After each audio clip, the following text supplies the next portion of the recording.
So hey everyone welcome to my mini vlog. आज चाहिँ मैले हजुरहरूलाई मेरो बारीमा के फलेको छ देखाउँछु साथीहरू। यहाँ चाहिँ फलेको छ बोडी, अनि त्यसपछि हामी चाहिँ यहाँ फर्सीको मुन्टा टिप्दैछौँ। सिजन गए पनि हामी कहाँ सब फर्सीको मुन्टा यति धेरै फलेको छ, फुल पनि टिप्यौँ। खुर्सानी पनि यति धेरै फलेको छ साथीहरू। तिहार सक्यो त्यही पनि फुल चाहिँ एकदम फुलेको छ है। अनि यो चाहिँ फर्सीको फुल केलाउँदैछौँ, यसभित्रको फाल्नुपर्छ नत्र तितो हुन्छ अरे। अनि बोडी साग सबै केलाइसक्यौँ।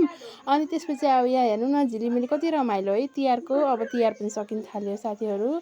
अब चाहिँ हामीले फुलको पकौडा खाने भनेर यहाँ चाहिँ बेसनको घोल बनाउँदैछौँ। यसमा चाहिँ धेरै केही चाहिँदैन, नुन बेसार अनि मसला हालिदिने, पानी हालेर घोल्ने। धेरै पातलो बनाउनु हुँदैन साथीहरू, बाक्लो बाक्लो नै बनाउनुपर्छ नत्र फेरि ज्वार हुन्छ के, फेरि राम्रो बन्दैन नि त। अनि यहाँ तेल तातो कि नै भनेर म त्यसरी चेक गरेको हो। अब चाहिँ यहाँ तेल पनि तातिसकेको छ। अब हामीलेमा बेसनका पकौडा हामी फ्राई गर्दैछौँ। यहाँ चाहिँ यो फर्स्ट पकौडा हो, सक्सेसफुल भयो साथीहरू। यो फर्स्ट टाइम बनाएको नि त, अनि डर लागिरहेको थियो, त्यही पनि राम्रो बनेको छ। हेर्दाखेरि चाहिँ अब खाँदाखेरि हेरौँ है त कस्तो बन्छ भनेर।